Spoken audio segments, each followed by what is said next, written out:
ಪೀಠಕ್ಕೆ ಆಗಮಿಸಿದ ಮೇಲೆ ಅದು ಮತ್ತೆ ಮರುಜೀವವನ್ನು ಪಡೆದು ಸಿದ್ಧಚಕ್ರ ಆರಾಧನಾ ವಿಧಾನ ಅಲ್ಲಿ ನೆರವೇರ್ತಾ ಇದೆ. ಅಲ್ಲಿಂದ ಆಗಮಿಸಿರುವಂಥ ಶ್ರೀ ಕ್ಷೇತ್ರ ಸೋಂದಾಸ್ವಾದಿ ದಿಗಂಬರ ಜೈನ ಮಠದ ಪರಮ ಪೂಜ್ಯ ಜಗದ್ಗುರು ಅಕಲಂಕ ಕೇಸರಿ ಭಟ್ಟಾಕಲಂಕ ಭಟ್ಟಾರಕ ಭಟ್ಟಾಚಾರ್ಯವರ್ಯ ಮಹಾಸ್ವಾಮೀಜಿಯವರಿಗೆ ನಮ್ಮೆಲ್ಲರ ಪರವಾಗಿ ಭಕ್ತಿಪೂರ್ವಕ ತ್ರಿವಾರ ಇಚ್ಛಾಮಿಗಳನ್ನು ಸಮರ್ಪಿಸುತ್ತಾ ಅವರ ಮಂಗಲ ಆಶೀರ್ವಚನಕ್ಕಾಗಿ ಭಕ್ತಿಪೂರ್ವಕ ನಿವೇದನೆಯನ್ನು ಸಲ್ಲಿಸೋಣ. ಇಚ್ಛಾಮಿ ಸ್ವಾಮೀಜಿ.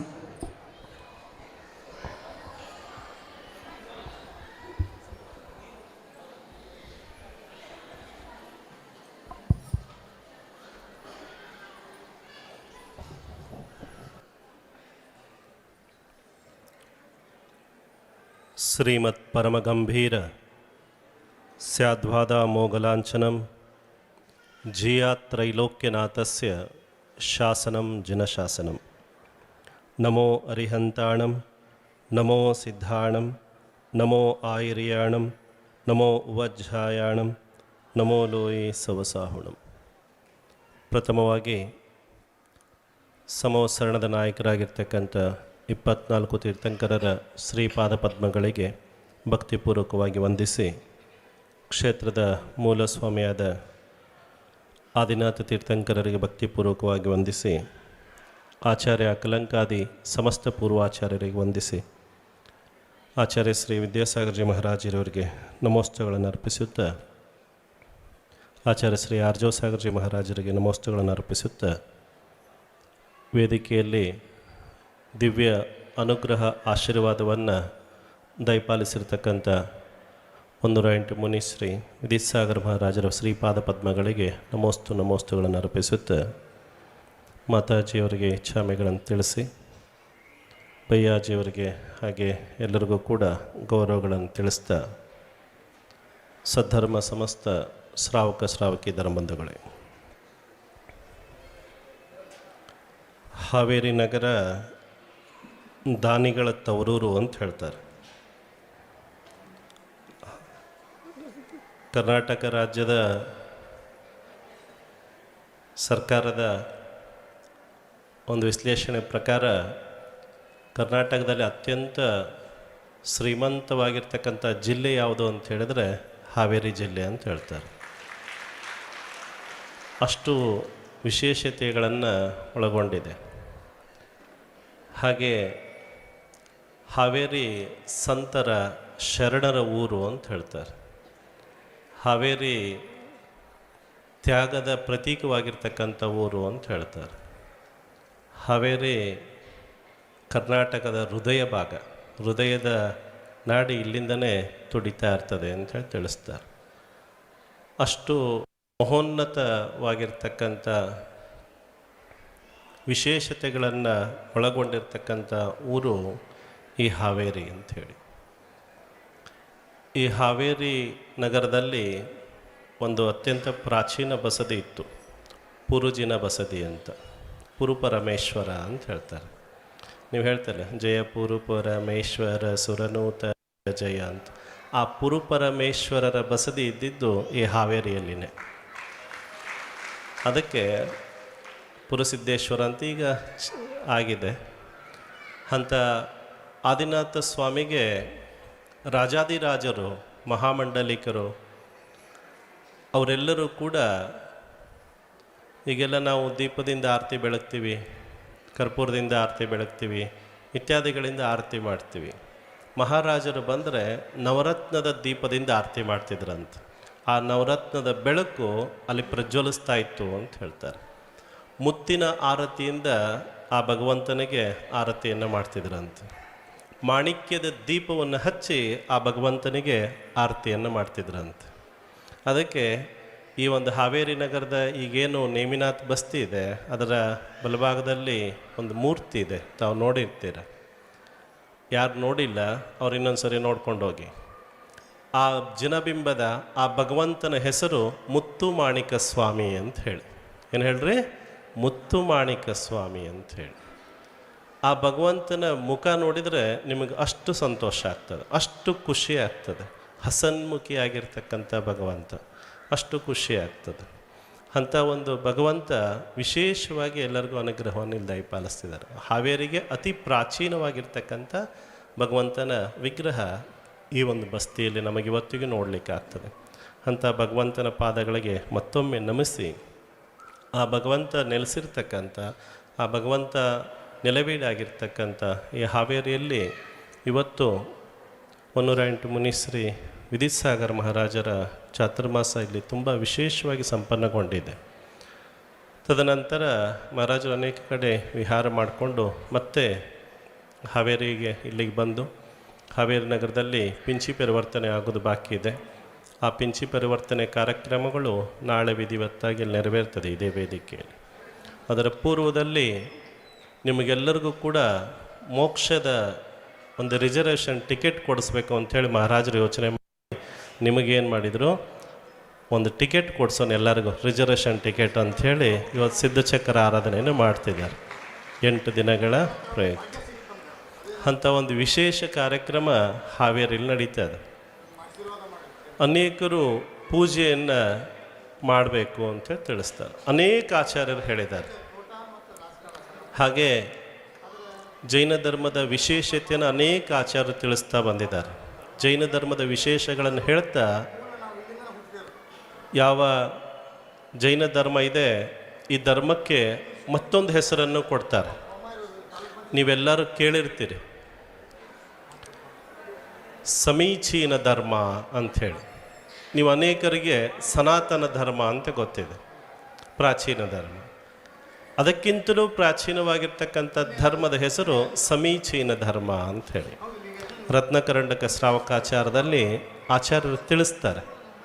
ಸಮಂತಭದ್ರ ಆಚಾರ್ಯರು ಏನಂತ, ದೇಶಿಯಾಮಿ ಸಮೀಚೀನಂ ಧರ್ಮಂ ಕರ್ಮನಿಬರ್ಹಣಂ ಸಂಸಾರ ದುಃಖದ ಸತ್ವಾನ್ ಯೋಧರತ್ಯುತ್ತಮೇ ಸುಖೆ ಅಂಥೇಳಿ. ಈ ಸಮೀಚೀನ ಅಂದರೆ ಈ ಪದದ ಅರ್ಥ ಏನು, ಧರ್ಮದ ಅರ್ಥ ಏನು ಅಂಥೇಳಿ ಒಂದೇ ಒಂದು ಲೈನಲ್ಲಿ ಕೆಳಗಡೆ ಹೇಳಿಬಿಡ್ತಾರೆ. ಸಮೀಚೀನ ಹಾಗೂ ಜೈನ ಧರ್ಮದ ಅಂದ್ರೆ ಅರ್ಥ ಏನು, ಜೈನ ಧರ್ಮ ನಮಗೇನು ಮಾಡ್ತದೆ, ಈ ಧರ್ಮವನ್ನು ಆಚರಣೆ ಮಾಡಿದ್ರೆ ನಾವೇನು ಆಗ್ತೀವಿ ಅನ್ನೋದನ್ನು ಕೆಳಗೆ ತಿಳಿಸ್ತಾರೆ. ಯೋಧರ ಅತ್ಯುತ್ತಮೇ ಸುಖೇ ಅಂತ ಹೇಳ್ತಾರೆ. ಈ ಒಂದು ಧರೆಯಲ್ಲಿ, ಈ ಒಂದು ಭುವನತ್ರಿಕೆಗಳಲ್ಲಿ ಅತಿ ಉತ್ತಮವಾಗಿರ್ತಕ್ಕಂಥ ಸುಖವನ್ನು ಕೊಡ್ತಕ್ಕಂಥದ್ದು ಯಾವುದಾದ್ರೂ ಧರ್ಮ ಇದೆ, ಯಾವುದಾದ್ರೂ ಒಂದು ಆಚರಣೆ ಇದೆ ಅಂತ ಹೇಳಿದ್ರೆ ಜೈನ ಧರ್ಮದ ಆಚರಣೆ, ಜೈನ ಧರ್ಮ ಮಾತ್ರ ಅಂತ ತಿಳಿಸ್ತಾರೆ.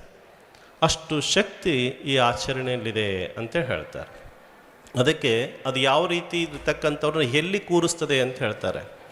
ಸಂಸಾರ ಅಂತಕ್ಕಂಥ ದುಃಖದ ಸಮುದ್ರದಲ್ಲಿ ಯಾರು ಮುಳುಗುತ್ತಾ ಇದ್ದಾರೆ ಅವರನ್ನು ಎತ್ತಿ 3 ಲೋಕದಲ್ಲಿ ಅತಿ ಉತ್ತಮವಾಗಿರ್ತಕ್ಕಂಥ ಸುಖದ ನೆಲೆಯಾಗಿರ್ತಕ್ಕಂಥ ಮೋಕ್ಷದ ಸಿದ್ಧ ಶಿಲೆಯಲ್ಲಿ ಕೂರಿಸ್ತದೆ ಅಂತ ಹೇಳ್ತಾರೆ. ಅಷ್ಟು ಶಕ್ತಿ ಈ ಧರ್ಮಕ್ಕಿದೆ ಅಂಥೇಳಿ. ಈ ಧರ್ಮದಲ್ಲಿ ನಾವೆಲ್ಲರೂ ಹುಟ್ಟಿದ್ದೀವಿ, ಹೌದಿಲ್ರಿ? ಎಲ್ಲರೂ ಹುಟ್ಟಿದ್ದೀವಿ.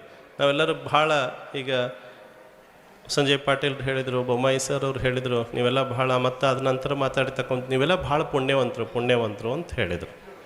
ಹೌದಿಲ್ರಿ? ನೀವು ಪುಣ್ಯವಂತರು ಎಷ್ಟು ದಿನ ಅದನ್ನು ನನಗೆ ಸ್ಪಷ್ಟವಾಗಿ ಪಡಿಸಿ ಇಲ್ಲಿಂದ ಹೊರಗೆ ಹೋಗ್ರಿ. ಮಹಾರಾಜರ ಮುಂದೆ, ನಮ್ಮ ಮುಂದೆ ನೀವು ಪುಣ್ಯವಂತರು ಎಷ್ಟು ದಿನ, ವರ್ಷಕ್ಕೆ ಎಷ್ಟು ದಿನ ಪುಣ್ಯವಂತರು? ಈಗ ಗೇಟ್ ಹಾಕಿಸ್ತಾನೆ, 3 ಬಾಗಿಲ ಹಾಕಿಸ್ತಾನೆ, ವರ್ಷಕ್ಕೆ 365 ದಿನನೂ ಪುಣ್ಯವಂತರು. ಇಲ್ಲ ಮಹಾರಾಜರ ಚಾತುರ್ಮಾಸ ಬಂದಾಗ 120 ದಿನ ಪುಣ್ಯವಂತರು. ಇಲ್ಲ ಸಿದ್ಧಚಕ್ರ ಮಾಡಬೇಕಾದ್ರೆ 8-9 ದಿನ ಪುಣ್ಯವಂತರು. ಇಲ್ಲ ಅಂತ ಹೇಳಿದ್ರೆ ಇನ್ನೊಂದು ಯಾವ್ದಾರ ದಿನ, ನಿಮ್ಮ ಮದುವೆ ದಿನ, ನಿಮ್ಮ ಹುಟ್ಟಿದ ದಿನ, ಅವತ್ತಿಂದ 1 ದಿನಕ್ಕೆ ಪುಣ್ಯವಂತರು. ಹೇಳ್ರಲ್ಲ, ಇದು ನಿಮಗಷ್ಟ ಗೊತ್ತಿರ್ತೈತಿ, ನನಗೆ ಗೊತ್ತಿಲ್ಲ, ಯಾರಿಗೂ ಗೊತ್ತಿರೋದಿಲ್ಲ ನೀವು ಎಷ್ಟು ದಿನ ಪುಣ್ಯವಂತರು ಅಂಥೇಳಿ. ಎಷ್ಟು ದಿನ ರೀ? ಹಾಂ, ವರ್ಷ ಪೂರ್ತಿ ಪುಣ್ಯವಂತರು ಇರೋರು ಎಷ್ಟು ಜನ ಅದಿರಿ? ಹಾಂ, ಇವತ್ತೇನು ಪೂಜಾ ಮಾಡಿದಿರಲ್ಲ, ಈ 8 ದಿನ ಪೂಜಾ ಮಾಡಿದಿರಲ್ಲ, ಈ 8 ದಿನ ಮಹಾರಾಜರ ಭಕ್ತಿ ಮಾಡಿದಿರಲ್ಲ, ಈ 8 ದಿನ ಮಹಾರಾಜರಿಗೆ ಆಹಾರ ಕೊಟ್ಟು ಪುಣ್ಯವನ್ನು ಸಂಪಾದಿಸ್ಕೊಂಡಿದಿರಲ್ಲ, ಇದೇ ರೀತಿ ವರ್ಷ ಪೂರ್ತಿ ಪುಣ್ಯವನ್ನು ಯಾರ್ಯಾರು ಪ್ರಾಪ್ತಿ ಮಾಡ್ಕೊಂಡಿದ್ರಿ ಕೈ ಎತ್ತರಿ. 365 ದಿನ. ಹಾಂ, ನೋಡ್ರಿ ಎಷ್ಟು ಜನ ಅದಿರಿ? ಎಷ್ಟು ಜನ ಅದಿರಿ ಪುಣ್ಯವಂತರು? ಹೌದಿಲ್ಲ? ಜೈನರಾಗಿ ಹುಟ್ಟಿದ್ರೆ ಮಾತ್ರ ಸಾಕಾಗೋದಿಲ್ಲ, ಇದನ್ನು ತಿಳ್ಕೊರಿ. ಜೈನರಾಗಿ ಹುಟ್ಟಿದ್ರೆ ಮಾತ್ರ ಸಾಕಾಗೋದಿಲ್ಲ. ಹೇಳ್ತಾರ ಏನಂತೇಳಿ, ಏ ಜಿನೇಂದ್ರ ನ ಪಶ್ಯಂತಿ, ಯಾರ ಭಗವಂತನ ದರ್ಶನ ಮಾಡೋದಿಲ್ಲ. ಏ ಜಿನೇಂದ್ರಂ ನ ಪಶ್ಯಂತಿ ಪೂಜಿಯಂತಿ ಸ್ತುವಂತಿನ, ಯಾರು ಪೂಜೆ ಮಾಡೋದಿಲ್ಲ, ಸ್ತುವಂತಿ ಭಕ್ತಿ ಮಾಡೋದಿಲ್ಲ, ಅವರಿಗೆ ಆರಾಧನೆಗಳನ್ನು ಮಾಡೋದಿಲ್ಲ, ಅವ್ರ ಹೆಸರನ್ನು ಧ್ಯಾನ ಸ್ಮರಣೆ ಮಾಡೋದಿಲ್ಲ, ನಾಮಸ್ಮರಣೆಯನ್ನು ಮಾಡೋದಿಲ್ಲ, ನಿಷ್ಫಲಂ ಜೀವಿತಂ ತೇಷಾಂ, ಅವರು ಜೀವಂತವಾಗಿರೋದು ನಿಷ್ಫಲ ಅಂತ ಹೇಳಿಬಿಡ್ತಾರೆ. ತೇಷಾಂ ದಿಕ್ ಚ ಗೃಹಾಶ್ರಮಂ, ಅವರಿಗೆ ಧಿಕ್ಕಾರವಿರಲಿ, ಗೃಹಸ್ಥಾಶ್ರಮದಲ್ಲಿರ್ತಕ್ಕಂಥ ಧಿಕ್ಕಾರವಿರಲಿ ಅಂತ ಹೇಳ್ಬಿಡ್ತಾರೆ. ಭಗವಂತನ ಯಾರು ಪೂಜೆ ಮಾಡೋದಿಲ್ಲ ಅವರಿಗೆ, ಯಾರು ಭಕ್ತಿ ಮಾಡೋದಿಲ್ಲ ಅವರಿಗೆ, ಯಾರು ಭಗವಂತನ ಸ್ತುತಿ ಮಾಡೋದಿಲ್ಲ ಅವರಿಗೆ, ಭಗವಂತನ ಯಾರು ನಾಮಸ್ಮರಣೆಯನ್ನು ಮಾಡೋದಿಲ್ಲ ಅವರಿಗೆ ಅವರ ಜೀವನ ಧಿಕ್ಕಾರವಿರಲಿ ಅಂತ ಹೇಳ್ಬಿಡ್ತಾರೆ. ಅದಕ್ಕೆ ನಾವು ಕೇಳಿದ್ದಾದ ನಿಮಗೆ ತಾತ್ಪರ್ಯ, ನಾವು ಕೇಳಿರ್ತಕ್ಕಂಥ ತಾತ್ಪರ್ಯ ಇದಕ್ಕೋಸ್ಕರ ನಾವು ಕೇಳಿದ್ವಿ, ನೀವು ಎಷ್ಟು ದಿನ ಪುಣ್ಯವಂತರು ಅಂಥೇಳಿ. ಹಂಗಿದ್ರೆ ನಾವು ಪೂಜೆ ಮಾಡೇವಲ್ರಿ, ಪೂಜೆ ಮಾಡೇವಲ್ಲ, ನಮಗೇನಾಗ್ತೈತಿ, ಯಾರು ಮಾಡಿಲ್ಲ ಅವ್ರಿಗೆ ಧಿಕ್ಕಾರ ಅಂತ ಹೇಳಿಬಿಟ್ರಿ, ಪೂಜೆ ಮಾಡಿದವ್ರ ಗತಿ ಏನ್ರಿ? ಈಗ ಪಾಪ ಭಾಳ ಜನ ಕೈ ಎತ್ತಿದ್ರು, ನಮ್ಮ ಗತಿ ಎಲ್ಲ ಏನು ಸ್ವಾಮೀಜಿ ಅಂತ ಅವ್ರು ಕೇಳ್ತಾರೆ. ಅದಕ್ಕೆ ಆಚಾರ್ಯರು ಮತ್ತೆ ಹೇಳ್ತಾರೆ, ಪ್ರಪಶ್ಯಂತಿ ಜಿನಂ ಭಕ್ತ್ಯ, ಯಾರು ಪ್ರತಿದಿನ ಭಗವಂತನನ್ನು ನೋಡ್ತಾರೆ, ಭಗವಂತನ ದರ್ಶನ ಮಾಡ್ತಾರ, ಪೂಜೆಯಂತಿ ಸಂಸ್ತುವಂತಿಯೇ, ಯಾರು ಭಗವಂತನ ಪೂಜೆ ಮಾಡ್ತಾರ, ಸ್ತುತಿ ಮಾಡ್ತಾರ, ಅವರ ಆರಾಧನೆಯನ್ನು ಮಾಡ್ತಾರ, ಅವರ ಗುಣಗಳನ್ನು ಮೆಲುಕು ಹಾಕ್ತಾ ಇರ್ತಾರ, ತೇಚ ದೃಶ್ಚಾಶ್ಚ ಪೂಜಾಶ್ಚ, ಅವರ ಆ ದರ್ಶನ ಮತ್ತು ಪೂಜೆಯ ಫಲ ಅವರನ್ನು ಎಲ್ಲಿಗೆ ತೆಗೆದುಕೊಂಡು ಹೋಗ್ತದ ಅಂತ ಹೇಳಿದ್ರೆ ಸ್ತುಶ್ಚಾಶ್ಚ ಪೂಜಾಶ್ಚ ಭುವನತ್ರಯೇ ಅಂತ ಹೇಳ್ತಾರೆ. ಯಾರು ಭಗವಂತನ ಪ್ರತಿದಿನ ದರ್ಶನ ಮಾಡ್ತಾರ, ಪೂಜಾ ಮಾಡ್ತಾರ, ಆರಾಧನೆ ಮಾಡ್ತಾರ, ನಾಮಸ್ಮರಣೆ ಮಾಡ್ತಾರ, ಅವರು ಈ ಭುವನತ್ರಯಗಳಲ್ಲಿ ಪೂಜ್ಯರಾಗ್ತಾರ ಅಂತ ಹೇಳ್ತಾರೆ. ನೋಡ್ರಿ ಎಷ್ಟೊಂದು ಭಗವಂತನ ಭಕ್ತಿಗೆ ಎಷ್ಟು ಶಕ್ತಿ ಅದ. ಭಗವಂತನ ಭಕ್ತಿಗೆ ಈ ಲೋಕದಲ್ಲಿ ಏನು ಸಿಗದೇ ಇರತಕ್ಕಂಥದ್ದು ಯಾವುದೂ ಇಲ್ಲ ಅಂತ. ನಿಮಗೆ ಅಂಜನಾದೇವಿ ಚೆನ್ನಾಗಿ ಗೊತ್ತಿದೆ, ಹನುಮಂತನ ತಾಯಿ ಅಂಜನಾದೇವಿ ಚೆನ್ನಾಗಿ ಗೊತ್ತಿದೆ ಎಲ್ಲರಿಗೂ. ಮುನಿ ಮಹಾರಾಜರು ಆಹಾರಕ್ಕೆ ಬರ್ತಾ ಇರುವಾಗ ಇವರೇನು ಯಾವಾಗಲೂ ಆಹಾರಕ್ಕೆ ನಮ್ಮ ಅರಮನೆಗೆ ಬರ್ತಾರ ಅಂಥೇಳಿ ಯೋಚನೆ ಮಾಡ್ತಾಳೆ. ಯೋಚನೆ ಮಾಡಿ ಮುನಿ ಮಹಾರಾಜ ಅರಮನೆಗೆ ಆಹಾರಕ್ಕೆ ಬರ್ತಾರೆ, ಅಲ್ಲಿ ಭಗವಂತನ ದರ್ಶನ ಮಾಡ್ತಾರೆ, ಆಮೇಲೆ ಆಹಾರಕ್ಕೆ ಮಾಡ್ಕೊಂಡು ಮತ್ತೆ ಹೋಗ್ತಾರೆ. ಮಾರನೇ ದಿನ ಆಹಾರಕ್ಕೆ ಬರಬೇಕಾದ್ರೆ ಆ ಚೈತ್ಯದಲ್ಲಿರ್ತಕ್ಕಂಥ ಮೂರ್ತಿ ತೊಗೊಂಡೋಗಿ ಮುಚ್ಚಿಟ್ಟು ಬಿಡ್ತಾಳೆ. ಮಹಾರಾಜರು ಅವತ್ತು ಮತ್ತೆ ವಾಪಸ್ ಹೋಗ್ತಾರೆ. ಆಮೇಲೆ ಮತ್ತೆ ಅದನ್ನು ಹಂಗೆ ಒಂದು ಸ್ವಲ್ಪ ದಿನ ಆದಮೇಲೆ ಮತ್ತೆ ಅಂದಲ್ಲಿ ಇಡ್ತಾಳೆ. ಮದುವೆ ಆಕತ್ತಕ್ಕೆ ಇದು ಯಾರಿಗೆ? ಪವನಂಜಯನ ಜೊತೆಗೆ ಮದುವೆ ಆಗ್ತದೆ. ಮದುವೆ ಆದ ಮೇಲೆ ತಕ್ಷಣ ಆಕೆ ಮೇಲೆ ಅಪಪ್ರಚಾರ ಆಗ್ತದೆ, ಅಪಕೀರ್ತಿ ಬರ್ತದೆ. ಆಕಿನೇನು ಮಾಡ್ತಾನೆ, ಪವನಂಜಯ ತೊಗೊಂಡು ಕಾಡಿಗೆ ಬಿಟ್ಟು ಬಂದುಬಿಡ್ತಾನೆ. ಶ್ರೀಶೈಲ ಬೆಟ್ಟ ಇರ್ತಕ್ಕಂಥ ಕಾಡಿಗೆ ಬಿಟ್ಟು ಬಂದುಬಿಡ್ತಾನೆ. ಬಿಟ್ಟು ಬಂದ ಮೇಲೆ ಅಲ್ಲಿ ಗರ್ಭಿಣಿಯಾಗಿರ್ತಾಳೆ, ಕಷ್ಟ ಅನುಭವಿಸ್ತಾಳೆ, ದುಃಖ ಅನುಭವಿಸ್ತಾಳೆ. ಆಕೆ ಜೊತೆಗೆ ಆಕಿದೊಬ್ಬ ಸಹೇಲಿ ಇರ್ತಾಳೆ, ಸ್ನೇಹಿತೆ ಇರ್ತಾಳೆ, ಆಕೆ ದಾಸಿ ಇರ್ತಾಳೆ, ಆಕೆ ಎಲ್ಲ ಚಾಕರಿ ಮಾಡ್ಕೊತ ಇರ್ತಾಳೆ. ಇಷ್ಟೆಲ್ಲ ಆಗ್ತದೆ, ಬಹಳ ಕಷ್ಟ ಅನುಭವಿಸ್ತಾಳೆ. ಕಷ್ಟ ಅನುಭವಿಸಿದ ಮೇಲೆ ಒಂದು ದಿನ ಬರ್ತದೆ. ಆ ದಿನದಲ್ಲಿ ಒಂದು ಹಂದಿ ಒಂದು ಗುಹೆ ಒಳಗಿರ್ತದೆ. ಆ ಹಂದಿ ಏನು ಮಾಡ್ತದೆ, ಆ ತನ್ನ ಗುಹೆಯನ್ನು ಇವ್ರಿಗೆ ಬಿಟ್ಟು ಕೊಡ್ತದೆ. ಇವ್ರು ಹೋಗಿ ಆ ಗುಹೆ ಒಳಗೆ ಕುತ್ಕೊತಾರೆ. ಕುತ್ಕೊಂಡಾಗ ಅಲ್ಲಿಂದ ಒಂದು ಸ್ವಲ್ಪ ದಿನದಲ್ಲಿ ಆಂಜನೇಯನ ಜನ್ಮ ಆಗ್ತದೆ. ಅಂದ್ರೆ ಅಂಜನಾ ಪುತ್ರನ ಜನ್ಮ ಆಗ್ತದೆ, ಹನುಮಂತನ ಜನ್ಮ ಆಗ್ತದೆ. ಜನ್ಮ ಆದ ತಕ್ಷಣ ಆ ಗುಹೆ ಪೂರ್ತಿ ಬಂಗಾರದಂಗೆ ಹೊಳ್ಯಾಕೆ ಶುರುವಾಗ್ತದೆ. ಯಾಕಂದ್ರೆ ಆ ಒಂದು ಆಂಜನೇಯಂದು ಯಾರ ಹನುಮಂತಿದ್ದ, ಆ ಹನುಮಂತನ ದೇಹದ ಕಾಂತಿ ಅಷ್ಟು ಚೆನ್ನಾಗಿರ್ತದೆ. ಅದಕ್ಕೆ ಅವನಿಗೆ ಕನಕಪ್ರಭಾ ಅಂತೇಳಿ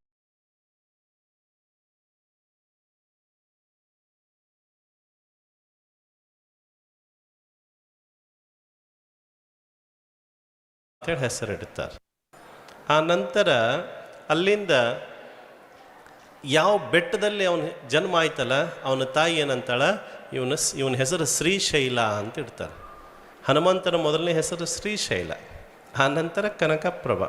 ಅಲ್ಲಿಂದ ಆ ಹನುಮಂತನ ಮಾವ ಬಂದು ಅಲ್ಲಿ ನೋಡ್ತಿರ್ತಾನೆ.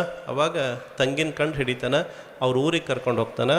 ಕರ್ಕೊಂಡು ಹೋದ್ಮೇಲೆ ಹನೂರುಹ ಅಂತ ಒಂದು ನಗರ, ಆ ನಗರದಲ್ಲಿ ಅವನ ನಾಮಕರಣ ಆಗ್ತದೆ. ಅದಕ್ಕೆ ಹನುಮಂತ ಅಂತೇಳಿ ಹೆಸರಿಡ್ತಾರೆ. ಇಷ್ಟೆಲ್ಲ ಕಷ್ಟ ಆದಮೇಲೆ ಆ ಊರಿಗೆ ಒಬ್ಬರು ಮುನಿಗಳು ಬರ್ತಾರೆ, ಜ್ಞಾನಿಗಳು ಬಂದಿರ್ತಾರೆ. ಅವ್ರ ಹತ್ರ ಹೋಗಿ ದರ್ಶನ ಮಾಡಿಕೊಂಡು ಅಲ್ಲಿ ಮಹಾರಾಜರು ನಾ ಭಾಳ ಕಷ್ಟ ಅನುಭವಿಸ್ತಿದ್ದೇನೆ ರೀ, ಇದಕ್ಕೆ ಕಾರಣ ಏನಾಗೈತಿ ಅಂತ ಕೇಳ್ತಾರೆ. ನೀ ಭಗವಂತನ ಮುಚ್ಚಿಟ್ಟಿದ್ದೆಲ್ಲ ಅದ ಕಾರಣ. ಆ ಒಂದು ಮುಚ್ಚಿಟ್ಟಿದ್ದರ ಫಲವಾಗಿ ಇಲ್ಲಿ ತನಕ ನೀ ಕಷ್ಟ ಅನುಭವಿಸಿದಿ ಅಂತ ಹೇಳ್ತಾರೆ. ಇನ್ನು ಮೇಲೆ ನನಗೆ ಕಷ್ಟ ಬರಬಾರ್ದು, ಇನ್ನು ಮೇಲೆ ಕಷ್ಟ ಬರಬಾರ್ದು, ಇನ್ನು ಮೇಲೆ ನನಗೆ ಯಾವುದೋ ತೊಂದರೆಗಳಾಗಬಾರ್ದು, ಹಂಗೆ ಯಾವುದರ ಒಂದು ಏನರ ನನಗೆ ವಿಧಿ ಹೇಳ್ರಿ ಅಂತ ಹೇಳ್ತಾರೆ. ನನಗೆ ಸುಖ ಸಿಗಬೇಕು, ದುಃಖ ದೂರ ಆಗಬೇಕು, ಕರ್ಮಗಳ ನಾಶ ಆಗಬೇಕು, ಏನರ ಒಂದು ವಿಧಿ ಹೇಳ್ರಿ, ಪೂಜೆ ಹೇಳ್ರಿ, ಏನರ ಹೇಳ್ರಿ, ನಾ ಮಾಡ್ತೇನೆ ಅಂತ ಹೇಳ್ತಾರೆ. ಅವಾಗ ಗುರುಗಳು ಹೇಳ್ತಾರೆ ನೀ ಏನು ಮಾಡಬೇಡ, ಒಂದು ಮಾಡೋ. ಈ ಲೋಕದಲ್ಲಿ ಸುಖ ನೀಡ್ತಕ್ಕಂಥದ್ದು ಒಂದು ಕೆಲಸದ, ಅದನ್ನು ಬಿಟ್ಟು ಬೇರೆ ಯಾವುದು ನಿನಗೆ ಸುಖ ನೀಡೋದಿಲ್ಲ ಅಂತ ಹೇಳ್ತಾರೆ. ಅವಾಗ ಕೈ ಜೋಡಿಸ್ಕೊಂಡು ಗುರುಗಳೇ ನನಗೆ ಉಪದೇಶ ಮಾಡಿರಿ, ಆ ಸುಖ ನನಗೆ ಸಿಗಬೇಕು. ಯಾವ ಸುಖ ಸಿಗಬೇಕು ಅಂತ ಈ 3 ಲೋಕದಲ್ಲಿ ಎಷ್ಟು ಸುಖ ಇದೆಯಲ್ಲ ಆ ಸುಖ ಎಲ್ಲ ಸಿಗಬೇಕು ಅಂತ ಹೇಳ್ತಾರೆ. ಕೇಳಿದಾಗ ಗುರುಗಳು ಹೇಳ್ತಾರೆ, ಯಾನಿ ಯಾನಿ ಹಿ ಸೌಖ್ಯಾನಿ ಜಾಯಂತಿ ಜಾತ್ರ ಭೂತಲೆ ತಾನಿ ತಾನಿ ಹಿ ಸರ್ವಾಣಿ ಜಿನ ಭಕ್ತಿ ವಿಶೇಷತಃ ಅಂತ ತಿಳಿಸ್ತಾರೆ. ಯಾನಿ ಯಾನಿ ಹಿ ಸೌಖ್ಯಾನಿ ಜಾಯಂತಿ ಭೂತಲೆ, ಯಾವ್ಯಾವ ಸುಖಗಳು ಈ ಭೂಮಿಲಿ ಉತ್ಪನ್ನ ಆಗಿದೆಯೋ ಆ ಎಲ್ಲ ಸುಖಗಳ ಮೂಲ ಎಲ್ಲೈತಿ ಅಂತ ಹೇಳಿದ್ರೆ ಜಿನ ಭಗವಂತನ ಭಕ್ತಿ ಮಾಡೋದ್ರಾಗ ನಿನಗೆ ಸುಖ ಸಿಗ್ತದ, ಆ ಭಗವಂತನ ಮುಂದೆನೇ ನಿನಗೆ ಸುಖ ಇದೆ ಅಂತ ತಿಳಿಸ್ತಾರೆ. ಬೇರೆ ಯಾವುದರಲ್ಲಿ ಸುಖ ಇಲ್ಲ. ಜಿನ ಭಕ್ತಿ ವಿಶೇಷತಃ, ಜಿನ ಭಗವಂತನ ಭಕ್ತಿಯನ್ನು ಮಾಡೋ, ವಿಶೇಷವಾಗಿ ಭಕ್ತಿ ಮಾಡೋ, ಅದರಿಂದಲೇ ನಿನಗೆ ಒಳ್ಳೇದಾಗ್ತದೆ. ತೋರಿಕೆಗೋಸ್ಕರ ಮಾಡಬೇಡ್ರಿ, ತೋರಿಕೆಗೋಸ್ಕರ ಭಕ್ತಿ ಮಾಡಬಾರ್ದು. ಅಯ್ಯೋ ಅವ್ರು ಅಂಥ ತಾಟ ತಂದಾರ, ನಾನು ನಾಳೆ ಇನ್ನೊಂದು ಚಲೋ ತರ್ತೇನೆ. ಅವ್ರು ಬೆಳ್ಳಿ ತಾಟ್ನಾಗ ಬೆಳಗಾಗತ್ತಾರ, ನಾನು ಬೆಳ್ಳಿ ತಾಟ ತಂದು ಎಲ್ಲರಿಗಿಂತ ಎತ್ತರ ಹಿಂಗೆ ದೊಡ್ಡಕ್ಕೆ ಬೆಳಗ್ತಾನೆ, ಕಾಣಲಿ ಬೆಳ್ಳಿ ತಾಟ ಅಂತ. ಬೆಳ್ಳಿ ತಾಟ ಕಾಣೋದ್ರಾಗ ಭಕ್ತಿ ಇಲ್ರಿ, ನಿಮ್ಮ ಮನಸ್ಸಿನಾಗ ನಿಮ್ಮ ಮನಸ್ಸು ಬೆಳ್ಳಿ ಹಂಗೆ ಇರಬೇಕು, ಅವಾಗ ಭಕ್ತಿ ಒಳಗೆ ಬರ್ತದೆ. ಗೊತ್ತಾಯ್ತು? ಬೆಳ್ಳಿ ತಾಟ ತಂದು ಮಾಡಬೇಡ್ರಿ, ಭಕ್ತಿಯಿಂದ ಮಾಡಿರಿ. ಭಾವನೆ ಭಾಳ ಅತ್ಯಂತ ಶುದ್ಧವಾಗಿರ್ಬೇಕಾಗ್ತದೆ. ಅದಕ್ಕೆ ಭಗವಂತನ ಭಕ್ತಿ ಮನಸ್ಸಿನಲ್ಲಿ ಅತಿ ವಿಶೇಷವಾಗಿ ಬರಬೇಕು. ಆ ಭಗವಂತನ ಭಕ್ತಿ ಬಂತು ಅಂತ ಹೇಳಿದ್ರೆ ನಾವು ಈ ಲೋಕದಲ್ಲಿ ಏನೇನು ಸುಖಗಳಿದಾವೋ ಆ ಎಲ್ಲ ಸುಖಗಳು ನಮ್ಮನ್ನು ನರೆಸ್ಕೊಂಡು ಬರ್ತದೆ. ನಾವು ಸುಖವನ್ನು ಹುಡ್ಕೊಂಡು ಹೋಗೋ ಅವಶ್ಯಕತೆ ಇಲ್ಲ, ಸುಖನ ನಮ್ಮನ್ನು ಹುಡ್ಕೊಂಡು ಬಂದುಬಿಡ್ತಾವೆ. ಅಷ್ಟು ಶಕ್ತಿ ಜಿನ ಭಗವಂತನ ಭಕ್ತಿಯಲ್ಲಿದೆ ಅಂತ ತಿಳಿಸ್ತಾರೆ. ಅಷ್ಟು ಶಕ್ತಿ ಇದೆ ಅಂತ ಹೇಳ್ತಾರೆ. ಇವತ್ತು ನಾವೆಲ್ಲ ಅಂದ್ಕೊಂಡ್ವಿ, ನೀವೆಲ್ಲರೂ ಇಲ್ಲಿ ಬಂದು ಇಷ್ಟು ಚೆನ್ನಾಗಿ ಪೂಜೆ ಮಾಡ್ತಿದ್ದೀರಿ, ಭಗವಂತನ ಭಕ್ತಿ ಮಾಡ್ತಿದ್ದೀರಿ, ನೀವೆಲ್ಲರೂ ಸುಖಕ್ಕೆ ಪಾತ್ರ ಆಗ್ತೀರಿ, ನಿಮಗೆಲ್ಲರಿಗೂ ಸುಖ ಸಿಗ್ತದೆ. ಹಾವೇರಿಯಲ್ಲಿ ಸಿದ್ಧಚಕ್ರ ಪೂಜೆ ಯಾರ್ಯಾರು ಮಾಡಿದಿರಿ? ಪ್ರತಿಯೊಬ್ಬರಿಗೆ ಯಾರು ಮಾಡಿದಿರಿ, ಯಾರು ಮಾಡಿಸಿದಿರಿ, ಕೃತ ಕಾರಿತ ಅನುಮೋದನೆ ಯಾರು ಮಾಡಿದಿರಿ, ಎಲ್ಲರಿಗೂ ಸುಖ ಸಿಗ್ತದೆ. ಯಾವ ಸುಖ ಸಿಗ್ತದೆ ಅಂತ ಹೇಳಿದ್ರೆ ಯೋಧರ ಅತ್ಯುತ್ತಮೇ ಸುಖೇ. ಯಾರ ಸಂಬಂಧಭದ್ರಾಚಾರ್ಯ ಹೇಳಿದ್ರಲ್ಲ, ಈ ಭುವನತ್ರಯಗಳಲ್ಲಿ ಅತಿ ಉತ್ತಮವಾಗಿರ್ತಕ್ಕಂಥ ಸುಖ ಯಾವುದಿದೆಲ್ಲ ಆ ಸುಖ ನಿಮಗೆಲ್ಲರಿಗೂ ಸಿಗ್ತದೆ ಅಂತ ತಿಳಿಸ್ತಾರೆ. ಅಷ್ಟು ಸುಖ ಇದೆ. ನಿಮಗೆ ಸುಖ ಬಂತು, ಪುಣ್ಯ ಬಂತು, ಏನು ಮಾಡ್ತೀರಿ? ಈಗ ಒಂದು ಸ್ವಲ್ಪ ಹಳೆ ದಿನ ಒಂದು 5-6 ವರ್ಷದಿಂದ ಏನೋ ಪೂಜೆ ಮಾಡಿದ್ದು, ಭಗವಂತನ ದರ್ಶನ ಮಾಡಿದ್ದು ಎಲ್ಲ ನಿಮಗೆ ಪುಣ್ಯ ಇತ್ತು. ಆ ಪುಣ್ಯ ನಿಮ್ಮನ್ನು ಈ ಸಿದ್ಧ ಚಕ್ರದಲ್ಲಿ ಕರ್ಕೊಂಬರಂಗೆ ನಿಮಗೆ ಅದು ಒಟ್ಟಾಗಿ ನಿಮ್ಮನ್ನು ಇಲ್ಲಿಗೆ ಎಳ್ಕೊಂಡು ಬಂತು. ಈಗ ಇಲ್ಲಿ 8-9 ದಿನ ಕೂತ್ಕೊಂಡು ಪುಣ್ಯ ಸಂಪಾದನೆ ಮಾಡಿದ್ದೀರಿ, ಅತಿಶಯ ಪುಣ್ಯವನ್ನು ಸಂಪಾದನೆ ಮಾಡಿದ್ದೀರಿ. ಈ ಪುಣ್ಯ ತೊಗೊಂಡೋಗಿ ಮತ್ತೆ ಎಲ್ಲಿ ಹಾಕ್ತೀರಿ? ಹಳೆ ಪುಣ್ಯ ತಂದು ನಿಮ್ಮನ್ನ ಇಲ್ಲಿ ಬಿಡ್ತು, ಇಲ್ಲಿ ಮತ್ತೆ ಅತಿಶಯ ಪುಣ್ಯ ಸಂಪಾದನೆ ಮಾಡಿದ್ರಿ, ಈ ಪುಣ್ಯ ತೊಗೊಂಡೋಗಿ ಮತ್ತೆ ಎಲ್ಲಿ ಹಾಕೋರು? ಇದರಿಂದ ನಿಮಗೆ ಒಳ್ಳೆ ಸುಖ ಆಗ್ತದ, ಧನ ಬರ್ತದ, ಯೌವನ ಬರ್ತದ, ಎಲ್ಲವೂ ಸಿಗ್ತದ ನಿಮಗೆ. ಅದನ್ನೇನು ಮಾಡ್ತೀರಿ? ಏನು ಮಾಡ್ತೀರಿ? ಬಂಗ್ಲಾ ತೊಗೊತೀರಿ, ಕಾರ್ ತೊಗೋತೀರಿ, ಸಿರಿ ತೊಗೋತೀರಿ, ಆಭರಣ ತೊಗೋತೀರಿ, ಏನು ಮಾಡ್ತೀರಿ? ಆ ಪುಣ್ಯದಿಂದ ಏನು ಮಾಡೋಂಗಿಲ್ಲ. ಆ ಪುಣ್ಯವನ್ನು ಇಲ್ಲೇನು ಸಂಪಾದನೆ ಮಾಡಿದಿರಿ ಪುಣ್ಯ, ಈ ಪುಣ್ಯದಿಂದ ಏನು ಮಾಡಬೇಕು ಅಂತ ಹೇಳಿದ್ರೆ ಇದಕ್ಕಿಂತ ವಿಶೇಷವಾಗಿರ್ತಕ್ಕಂಥ ಪುಣ್ಯ ಸಂಪಾದನೆ ಮಾಡುವಲ್ಲಿ ಈ ಪುಣ್ಯವನ್ನು ಖರ್ಚು ಮಾಡಬೇಕಂತ. ಇದನ್ನು ಆಚಾರ್ಯರು ಹೇಳ್ತಾ ಇರ್ತಾರೆ. ಪುಣ್ಯವನ್ನು ಎಲ್ಲಿ ವ್ಯಯ ಮಾಡಬೇಕು ಅಂತ ಹೇಳಿದ್ರೆ ಇನ್ನೂ ಹೆಚ್ಚು ಪುಣ್ಯ ಬರ್ತಕ್ಕಂಥ ನಮ್ಮ ಪುಣ್ಯವನ್ನು ವ್ಯಯ ಮಾಡಬೇಕು. ಅದನ್ನು ನಾವು ಎಲ್ಲ ಕಡೆನೂ ಮಾಡಬೇಕು. ಅದ ಭಗವಂತಂದು ಪುಣ್ಯ. ನೀವೇನು ಪೂಜೆ ಮಾಡಿದ್ರೆ ಅದು ನಿಮ್ಮನ್ನು ಹುಡ್ಕೊಂಡು ಬರ್ತದೆ. ಯಾರ್ಯಾರು ಪೂಜೆ ಕೂತ್ಕೊಂಡಿದ್ದೀರಿ ನಿಮ್ಮನ್ನು ಹುಡ್ಕೊಂಡು ಬರ್ತದೆ. ಭಾಗ್ಯಶಾಲಿಗಳು ನೀವೆಲ್ಲರೂ, ಹಾವೇರಿಯೊಳಗೆ ಪೂಜೆ ಮಾಡಿದವರು, ಇಲ್ಲಿ ಯಾರ್ಯಾರು ಪೂಜೆ ಕುಂತೀರಿ ಎಲ್ಲರೂ ಭಾಗ್ಯಶಾಲಿಗಳು. ಯಾಕಂದ್ರೆ ನಿಮ್ಮ ಕರ್ಮ ಇಲ್ಲಿಗೆ ನಿಮ್ಮನ್ನು ಎಳ್ಕೊಂಡು ಬಂದದ, ನಿಮ್ಮ ಪುಣ್ಯ ಇಲ್ಲಿಗೆ ಎಳ್ಕೊಂಡು ಬಂದದ. ಹಾವೇರಿ ಜಿಲ್ಲೆದಾಗ ಹನಗಲ್ ತಾಲೂಕಿನ ಭಾಳ ಜನ ಜೈನರದಾರ. ಭಾಳ ಎಲ್ಲರೂ ಹೊಂಟು ಬಂದಿದ್ರು, ಮನೆ ಬಿಟ್ಟು ಹೊಂಟು ಬಂದಿದ್ರು, ಈ ಹಾಲೇನು ಸಾಕಾಗ್ತಿದ್ದಿಲ್ಲ, ಇಂಥದ್ದು ಇನ್ನೂ 4 ಹಾಲು ಬೇಕಾಗಿತ್ತು. ಅಷ್ಟು ಜನ ಇಲ್ಲಿ ಪುಣ್ಯ ಅಂದ್ರೆ ಜನ ಅದಾರ. ಆದ್ರೆ ನೀವಷ್ಟೇ ಇಲ್ಲಿ ಯಾಕೆ ಬಂದಿದ್ದೀರಿ ಅಂತ ಹೇಳಿದ್ರೆ ನಿಮಗಷ್ಟ ಪುಣ್ಯ ಅದ ಇಲ್ಲಿ ಪೂಜೆ ಮಾಡಲಿಕ್ಕೆ. ನಿಮ್ಮ ಆ ಪುಣ್ಯ ಇಲ್ಲಿಗೆ ಎಳ್ಕೊಂಡು ಬಂದದ. ಅದಕ್ಕೆ ಈ ಭೂಮಿಯಲ್ಲಿ ನೀವು ಮಾಡಬೇಕು ಅಂತ ನಿಮಗೆ ಆ ಪುಣ್ಯ ಇಲ್ಲಿಗೆ ಎಳ್ಕೊಂಡು ಬಂದದ. ಅದಕ್ಕೋಸ್ಕರನೇ ನೀವು ಇಲ್ಲಿ ಪೂಜೆಗೆ ಕೂತ್ಕೊಂಡಿದ್ರಿ. ಇಲ್ಲ ಅಂತ ಹೇಳಿದ್ರೆ ಕುಂದ್ರಕ್ಕಾಗೋದಿಲ್ಲ. ಈ ಸಿದ್ಧ ಚಕ್ರದ ವಿಶೇಷತೆನೇ ಅದ. ಮನ್ಯಾಗ ಕುಂತವ್ರನ್ನ ಎಳಿತದ ಹೋಗೋಣ ಬಾ ಅಂಥೇಳಿ ಎಳಿತಾ ಇರ್ತದೆ, ಯಾವಾಗಲೂ ಎಳಿತಾ ಇರ್ತದೆ. ನಾವು ಸೋಂದಾದಾಗ ಪ್ರತಿ ವರ್ಷ ಸಿದ್ಧ ಚಕ್ರ ಮಾಡ್ತೀವಿ, ಎಲ್ಲರನ್ನೂ ಎಳಿತದೆ ಹೋಗೋನು ಅಂಥೇಳಿ. ಸಿದ್ಧ ಚಕ್ರದ ವಿಶೇಷತೆನೇ ಅದು, ಆಕರ್ಷಣೆ ಜಾಸ್ತಿ. ಸಿದ್ಧ ಚಕ್ರ ನೀವು ಪ್ರತಿದಿನ ಜಪ ಮಾಡಿರಿ. ಈಗೇನು ನೀವು 8 ದಿನ ಜಪ ಮಾಡಿದ್ರಿ, ಓಂ ರೀ ಮರಮ ಸಿಯಾವಸ ನಮಃ, ಮತ್ತೇನು ಮಾಡಿದ್ರಿ? ಇದೇ ಮಂತ್ರ ಮಾಡಿದ್ರಿ?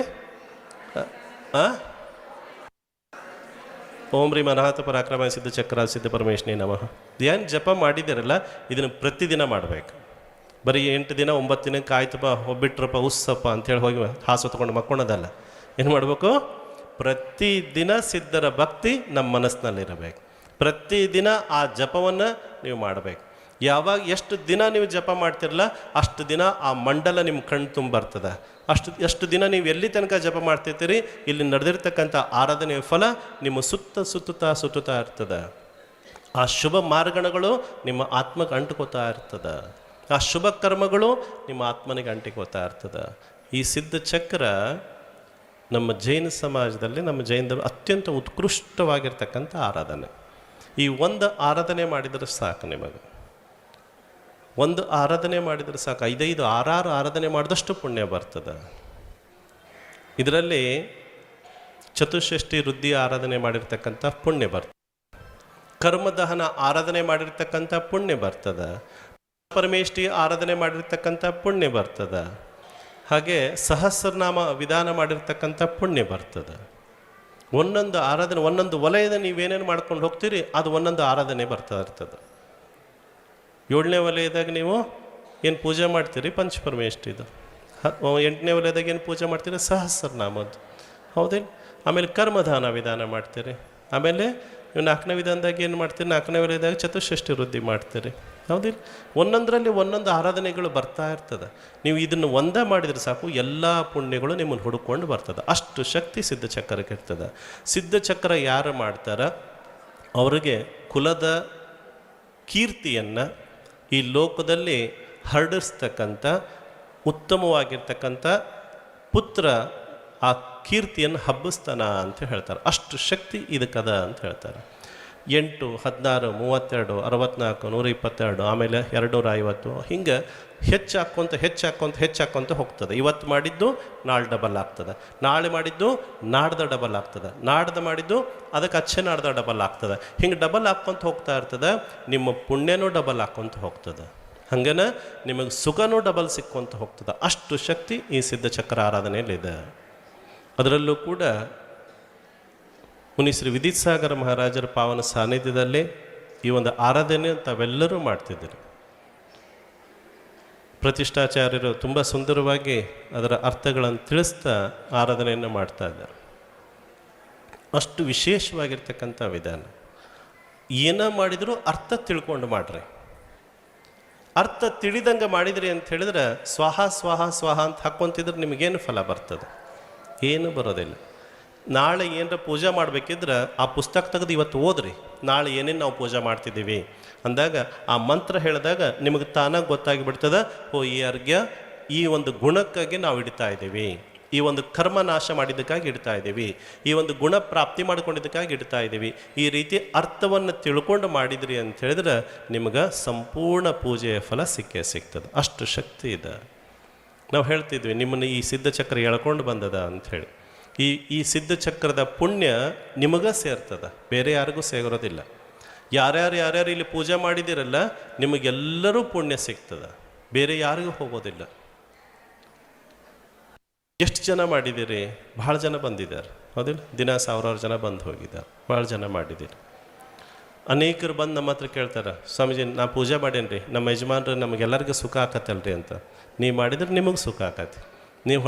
ನೀವು ಊಟ ಮಾಡಿದ್ರೆ ನಿಮ್ಮ ಹೊಟ್ಟೆ ತುಂಬ್ತದೆ, ಅವ್ರು ಊಟ ಮಾಡಿದ್ರೆ ಅವ್ರ ಹೊಟ್ಟೆ ತುಂಬ್ತದೆ. ಅದಕ್ಕೆ ಹೇಳಿದೆ ಎಲ್ಲರ ಆತ್ಮ ಬೇರೆ ಬೇರೆ.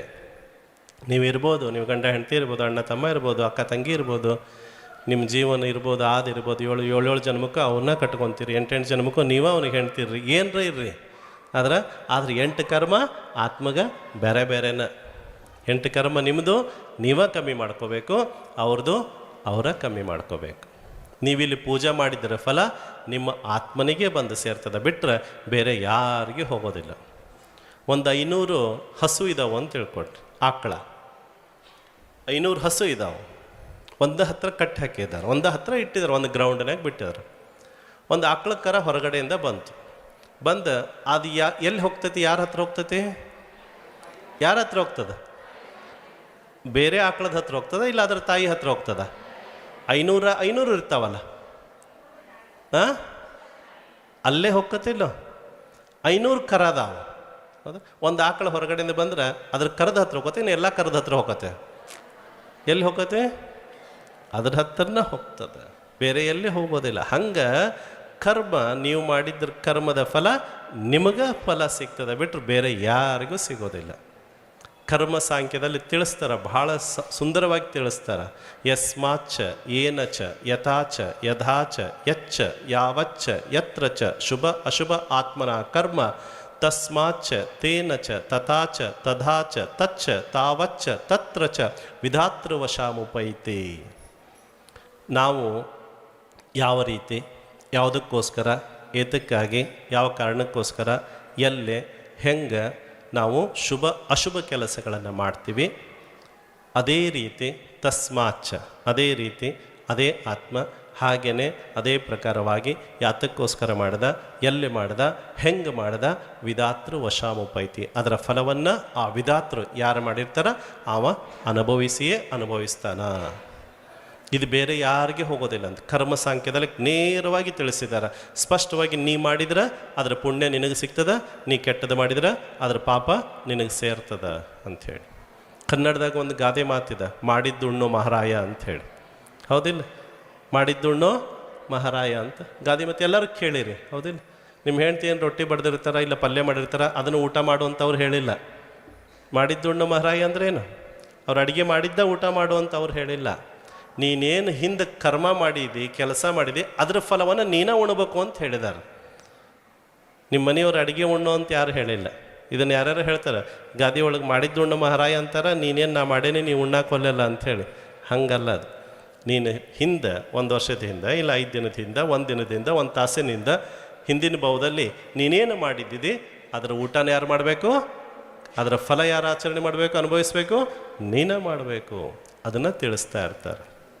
ಎಲ್ಲರೂ ಸ್ಪಷ್ಟವಾಗಿ ತಲೆಯಲ್ಲಿ ಇಟ್ಕೋರಿ. ನೀವು ಸಣ್ಣದನ್ನು ಮಾಡಿರಿ, ದೊಡ್ಡದನ್ನು ಮಾಡಿರಿ, ಮನಸ್ಸಿಂದನ ಮಾಡಿರಿ, ನೀವು ವಚನದಿಂದನ ಮಾಡಿರಿ, ನಿಮ್ಮ ಶರದಿಂದನ ಮಾಡಿರಿ, ಅದರ ಫಲವನ್ನು ನೀವೇ ಅನುಭವಿಸ್ತೀರಿ. ಅದು ಒಳ್ಳೆಯದಾಗಲಿ ಕೆಟ್ಟದ್ದಾಗಲಿ, ಯಾವುದಾದ್ರು ಬೇಕಿದ್ರೆ ಆಗಲಿ. ಸಿದ್ಧಚಕ್ರನೂ ಹಂಗೆ. ಇಲ್ಲಿ ಕೂತ್ಕೊಂಡು ಅತ್ಯಂತ ಭಕ್ತಿಯಿಂದ ನೀವು ಪೂಜೆ ಮಾಡಿದ್ರಿ ಅಂತ ಹೇಳಿದ್ರೆ, ನೀವು ಅಲ್ಲಿ ಮೇಲೆ ಸಿದ್ಧರಾಗಿದ್ದಾರಲ್ಲ, ಬೆಳ್ಳಗೆ ಕಾಣ್ತಿದಾರಲ್ಲ, ಅದೆಲ್ಲ ಸಿದ್ಧ ಶಿಲೆಯಲ್ಲಿ ಸಿದ್ಧರು ಹಂಗೆ ಇರ್ತಾರೆ. ಸಿದ್ಧರು ಅಲ್ಲಿ ಹೋಗಿ ನಾವು ಅಲ್ಲೊಂದು ಕಲ್ಲು ಇರ್ತೈತಿ, ಕಲ್ಲು ಮೇಲೆ ಇಲ್ಲ ಮಣಿ ಇರ್ತೈತಿ, ಹಲಿಗೆ ಇರ್ತೈತಿ, ಇಲ್ಲ ಗಾದಿ ಇರ್ತಾವೆ, ಬೆಡ್ ಇರ್ತಾವೆ, ಅದ್ರ ಮೇಲೆ ಮಸ್ತ್ ಕುಂತ್ಕೊಂಡಿರ್ತಾರೆ ಅಂತ ತಿಳ್ಕೊಳಕ್ಕೆ ಹೋಗ್ಬೇಡ್ರಿ.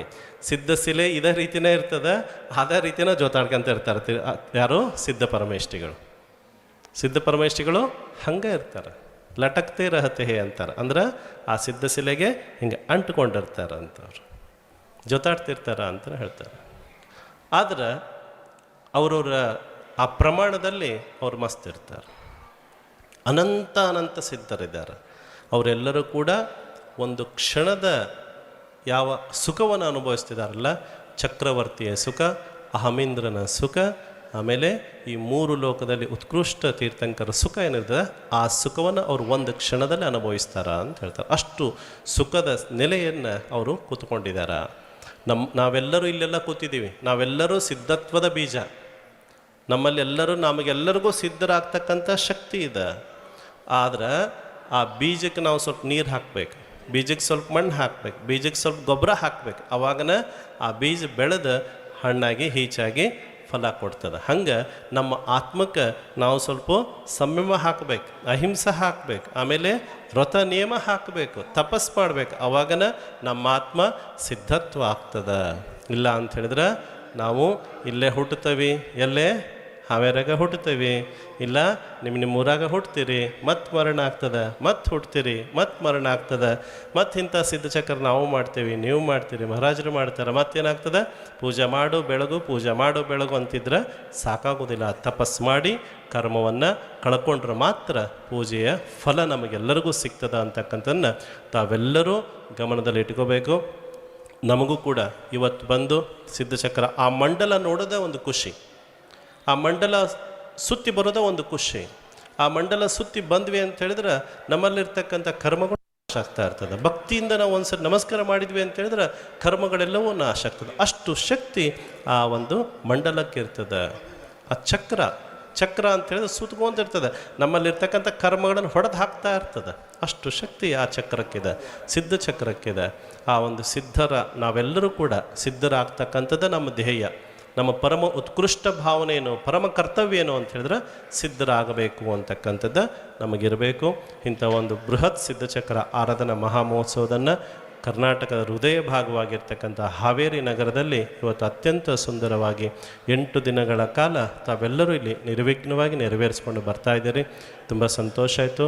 ಮುನಿ ಮಹಾರಾಜರು ತುಂಬ ಸರಳವಾಗಿ ಸುಂದರವಾಗಿ ಅವರು ಪ್ರವಚನ ಮಾಡೋಕ್ಕತ್ರ ನಿಮ್ಗೆ ಟೈಮ್ ಹೋಗೋದಾಗ ಗೊತ್ತಾಗೋದಿಲ್ಲ. 1 ತಾಸು 2 ತಾಸು 3 ತಾಸು ಹೋದರೂ ನಿಮಗೆ ಗೊತ್ತಾಗೋದಿಲ್ಲ. ಅಷ್ಟು ಸುಂದರವಾಗಿ ಅಚ್ಚ ಕನ್ನಡದಲ್ಲಿ ಅವರು ಪ್ರವಚನ ಮಾಡ್ತಿರ್ತಾರೆ. ನಮ್ಮ ಜಿಲ್ಲೆಯವರು, ಯಾವ ಜಿಲ್ಲೆಯವರು?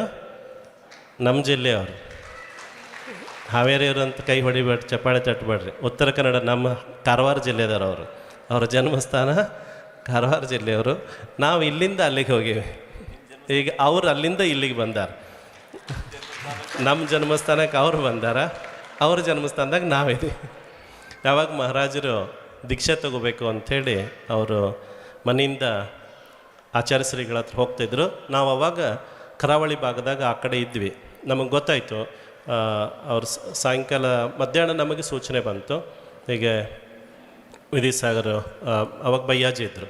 ಬಯ್ಯಾಜಿಯವರು ಇದ್ದಾಗ ಹಿಂಗೆ ದೀಕ್ಷೆ ತೊಗೊಳಕ್ಕೆ ಹೋಗ್ತಿದ್ದಾರೆ. ಅವ್ರ ಮನೆಯಲ್ಲಿ ಎಲ್ಲರೂ ಅವರಿಗೆ ಬೀಳ್ಕೊಡುಗೆ ಕಾರ್ಯಕ್ರಮ ಇಟ್ಕೊಂಡಿದ್ದಾರೆ ಅಂಥೇಳಿ. ಆವಾಗ ಇದು ಗೊತ್ತಾದ ತಕ್ಷಣ ಸರಿ ದೀಕ್ಷೆ ತೊಗೊಳಕ್ಕೆ ಹೋಗ್ತಿದ್ದಾರೆ, ದಿಗಂಬರ ಮುನಿಗಳಾಗ್ತಾರ, ಅನುಮೋದನೆ ಮಾಡೋಣ ಅಂಥೇಳಿ ನಾವು ಅವ್ರ ಮನೆಗೆ ಹೋಗಿ ಆವಾಗ ಅವರಿಗೆ ಅನುಮೋದನೆ ಮಾಡಿದ್ವಿ. ಭಾಳ ಖುಷಿ ಆಯಿತು ನಮಗೂ ಕೂಡ. ಅವರು ದೀಕ್ಷೆ ತೊಗೊಳಕ್ಕೆ ಹೋಗೋಬೇಕಾದ್ರೆ ನಾವು ಲೌಕಾಂತಿಕ ದೇವರಾಗಿ ಅವ್ರ ಮನೆಗೆ ಹೋಗಿದ್ವಿ. ಹೋಗಿ ಅವ್ರ ದೀಕ್ಷಾ ಅನುಮೋದನೆ ಮಾಡಿ ಬಂದ್ವಿ. ಆ ನಂತರ ಅವರು ದೀಕ್ಷೆ ತೆಗೆದುಕೊಂಡು ಆನಂತರ ಆಚಾರ್ಯ ಶ್ರೀಗಳ ಹತ್ರ ಇದ್ದು ಅಲ್ಲಿಂದ ಈ ಕಡೆ ಭಾಗದಲ್ಲೆಲ್ಲ ಬಂದು ಉತ್ತಮವಾಗಿರತಕ್ಕಂಥ ರೀತಿಯಲ್ಲಿ ಧರ್ಮ ಪ್ರಚಾರ ಪ್ರಭಾವನೆಯನ್ನು ಮಾಡ್ತಿದ್ದಾರೆ. ಇದೇ ರೀತಿ ಅವರ ಎಲ್ಲ ಉತ್ಕೃಷ್ಟವಾಗಿರ್ತಕ್ಕಂಥ ಸಾಧನೆ ಅವರಿಗೆ ಆಗಲಿ ಅಂಥೇಳಿ ಮಹಾರಾಜರಿಗೆ ನಮಸ್ತೆಗಳು ಮಾಡ್ತೀವಿ. ಅದೇ ರೀತಿ ಪ್ರತಿಷ್ಠಾಚಾರ್ಯರು, ಉಪಾಧ್ಯಾಯರು ಎಲ್ಲರೂ ಕೂಡ ತುಂಬ ಸುಂದರವಾಗಿ ಆರಾಧನೆ ವಿಧಿಗಳನ್ನು ಮಾಡಿಸ್ತಿದ್ದಾರೆ. ಅವ್ರಿಗೂ ಶುಭವಾಗಲಿ ಅಂತೇಳಿ ಶುಭ ಹಾರೈಸ್ತೀವಿ. ಹಾವೇರಿಯವರು ಭಾಳ ಸುಂದರವಾಗಿ ಕಾರ್ಯಕ್ರಮವನ್ನು ಮಾಡಿದ್ದೀರಿ. ಎಲ್ಲರೂ ಭಾಳ ಚಲೋ ಟೊಪ್ಪಿಗೆ ಹಾಕ್ಕೊಂಡಿದ್ದೀರಿ. ಎಲ್ಲದಾವು ಕೆಲವೊಬ್ಬರು ಆಗಲೇ ತೆಗೆದು ಇಟ್ಬಿಟ್ಟಾರ. ಪ್ರತಿದಿನ ನೋಡ್ತಿರ್ತೀವಿ ಎಲ್ಲರೂ ನೆಹರು ಟೋಪಿಗೆನ ಹಾಕ್ಕೊಂಡು ಸುಂದರವಾಗಿ ಕೂತಿರ್ತಾರೆ. ತುಂಬ ಸಂತೋಷ. ಯಾಕಂದ್ರೆ ನಮ್ಮ ಭಾರತದ ಸಂಸ್ಕೃತಿ ನಮಗೆ ಶಿರಛತ್ರ ಇರಬೇಕು ಅಂಥೇಳಿ ಅದನ್ನು ತಾವೆಲ್ಲರೂ ಹಾಕ್ಕೊಂಡು ಇಲ್ಲಿ ಕೂತ್ಕೊಂಡಿರ್ತೀರಿ. ಸ್ಟೇಜಲ್ಲಿ ಆಯಿತು, ಎಲ್ಲ ಕಡೆಯೂ ಆಯಿತು. ತುಂಬ ಸಂತೋಷ. ಹಾಗೆ ಕೂತಿರ್ತಕ್ಕಂಥವ್ರಿಗೆಲ್ಲರಿಗೂ ಕೂಡ ನಿಮ್ಮೆಲ್ಲ ಕರ್ಮಗಳು ನಾಶವಾಗಿ ನೀವೆಲ್ಲರೂ ಕೂಡ ಒಂದಿಲ್ಲ ಒಂದಿನ ಸಿದ್ಧರಾಗಿ ಅಂತಕ್ಕಂಥ ಭಾವನೆಯನ್ನು ಮಾಡ್ತಾ, ಹಾಗೆ ಮಹಾರಾಜರಿಗೆ ಮತ್ತೊಮ್ಮೆ ನಮಸ್ತುಗಳನ್ನು ತಿಳಿಸ್ತಾ, ಮಾತಾಜಿಯವರಿಗೆ ಇಚ್ಛಾಮೆಗಳನ್ನು ತಿಳಿಸ್ತಾ ತಮಗೆಲ್ಲರಿಗೂ ಶುಭ ಸನ್ಮಂಗಲವಾಗಲಿ ಅಂತಕ್ಕಂಥನ್ನು ಹೇಳ್ತಿ ನಮ್ಮೆರಡು ಮಾತುಗಳಿಗೆ ಪೂರ್ಣ ವಿರಾಮ ಇಡ್ತೀವಿ. ಕಮಿಟಿಯವರು ಹಾಗೆ ಎಲ್ಲರೂ ನಮ್ಮ ಮಠಕ್ಕೆ ಬಂದು ಸ್ವಾಮೀಜಿ ಬರಬೇಕು ತಾವು ಅಂತ ಹೇಳಿದರು. ಆಯ್ತಪ್ಪ ಬರ್ತೀವಿ, ಸಿದ್ಧಚಕ್ರ ವಿಧಾನ ಮಾಡ್ತಿದ್ದೀರಿ ಅಂತ ಹೇಳಿದ್ರೆ ಬರ್ತೀವಿ. ಆಮೇಲೆ ಏನಾಗಬೇಕು ಹೇಳಿ ಅದನ್ನು ಮಾಡ್ತೀವಿ ಅಂತ ಹೇಳಿದ್ವಿ. ಏನಿಲ್ಲ ಸ್ವಾಮೀಜಿ ನೀವು ಬಂದರೆ ಸಾಕು ಅಂತ ಹೇಳಿದರು. ಆಯಿತು ಅಂಥೇಳಿ ಪ್ರತಿ ವರ್ಷ ಅಲ್ಲಿ ಸಿದ್ಧಚಕ್ರ ಆಗ್ತಿರ್ತದೆ. ಅವಾಗ ನೀವೆಲ್ಲರೂ ಬರ್ತೀರಿ. ಇಲ್ಲಿ ಈ ವರ್ಷ ಇಲ್ಲಿ ಸಿದ್ಧಚಕ್ರ ಆಗಿದೆ, ಅದಕ್ಕೆ ನಾವು ಬಂದೇವಿ. ನಮ್ಮ ಭರ್ತಣ್ಣವ್ರು ಎಲ್ಲರೂ, ವಜ್ರಣ್ಣವರು, ಆಮೇಲೆ ಪೊಲೀಸರು, ಆಮೇಲೆ ಎಲ್ಲರೂ ಹಾವೇರಿಯ ಕಮಿಟಿಯವರು ಎಲ್ಲರೂ ಬಂದಿದ್ರಿ. ಹಾಗೆ ಚಂದ್ರನಾಥ್ ಕಳಸೂರವರು ಎಲ್ಲರೂ ಬಂದು ನಮಗೆ ತಿಳಿಸಿದ್ರು. ಭಾಳ ಸಂತೋಷ ಆಯಿತು. ಪ್ರತಿಯೊಬ್ಬರಿಗೂ ಕೂಡ ಶುಭ ಸನ್ಮಂಗಲವಾಗಲಿ ಅಂತ ಹೇಳಿ ನಮ್ಮ ಎರಡು ಮಾತುಗಳಿಗೆ ಪೂರ್ಣ ವಿರಾಮ ಕೊಡ್ತೀವಿ. ಚೌಬೀಸೋ ಭಗವಾನ್ ಕಿ ಜಯ. ಪರಮ ಪೂಜ್ಯ ಅಕಲಂಕ ಕೇಸರಿ ಭಟ್ಟಾಕಲಂಕ ಭಟ್ಟಾರಕ ಪಟ್ಟಾಚಾರ್ಯವರ್ಯ ಮಹಾಸ್ವಾಮೀಜಿ ಅವರಿಗೆ ಭಕ್ತಿಪೂರ್ವಕ ಇಚ್ಛಾಮೆಗಳನ್ನು ಸಮರ್ಪಿಸುತ್ತಾ ಬೃಹತ್ ಶ್ರೀ ಸಿದ್ಧಚಕ್ರ ಮಹಾಮಂಡಲ ವಿಧಾನ ಮಹೋತ್ಸವ ಸಮಿತಿ ಹಾವೇರಿ ಇವರ ವತಿಯಿಂದ ಭಕ್ತಿ ಸಮರ್ಪಣೆಯನ್ನು ನೆರವೇರಿಸಿಕೊಡಬೇಕಾಗಿ ಸಮಿತಿಯ ಪದಾಧಿಕಾರಿಗಳಲ್ಲಿ ವಿನಂತಿಸ್ತಾ ಇದ್ದೇವೆ.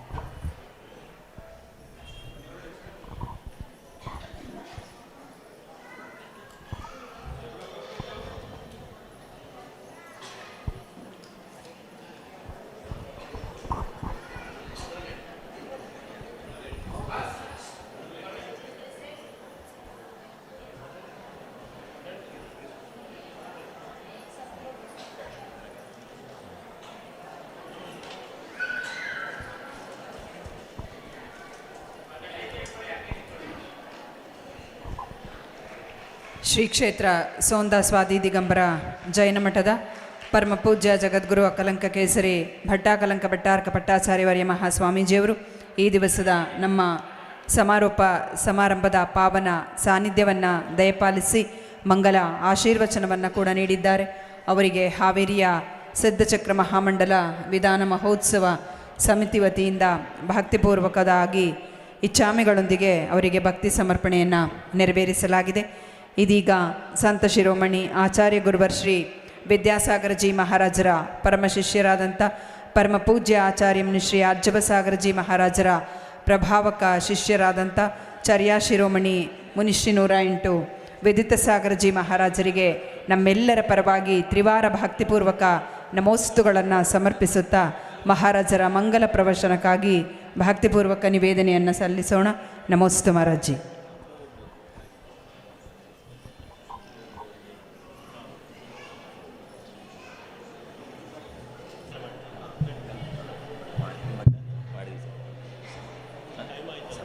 ವಾಸ ಮಾಡಿ ಬರ್ತಾರೆ ಮಂಗಳಾಚರಣೆ ಅಲ್ಲ ಇಲ್ಲ ಜಿನವಾಣಿ ಹೇಳಿ ಮತ್ತೆ ಸಂಜೆ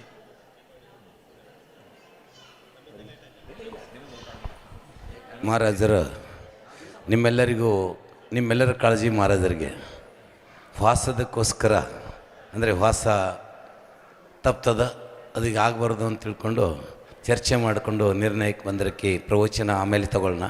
ವಾಸ ಮಾಡಿ ಮತ್ತೆ ಪುನಃ ಬರ್ತೀರಾ. ನಾವು ಡೈಲಿ ಪ್ರವಚನ ಮಾಡ್ತಾ ಇದ್ವಿ. ಇವತ್ತು ಪ್ರವಚನ ಬೇಕಿತ್ತು ಭಟ್ಟಾರಕರದ್ದು, ಅದಕ್ಕೆ ಪ್ರವಚನ ಬೊಮ್ಮಯ್ಯವರು ಮಾಡಿದರು, ಚೆನ್ನಾಗಿ ಅವರು ತಮ್ಮ ವ್ಯಾಖ್ಯಾನ ಮಾಡಿದರು. ಮತ್ತು ಸಂಜೆ ಮಾಡ್ತೀವಲ್ಲ ಭಕ್ತಿಯಲ್ಲಿ, ನೀವೆಲ್ಲ ವಾಸ ಮಾಡ್ಕೊಬರ್ರಿ, ಭಕ್ತಿ ಮಾಡ್ಕೊಬರ್ರಿ.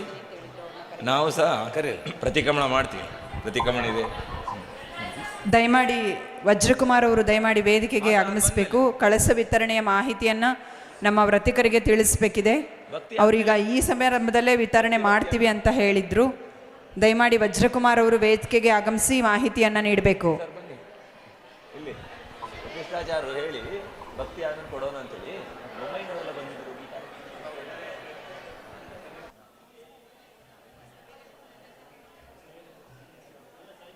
ಸಾಯಂಕಾಲ ಎಲ್ಲ ಇರ್ತಾರಲ್ಲ.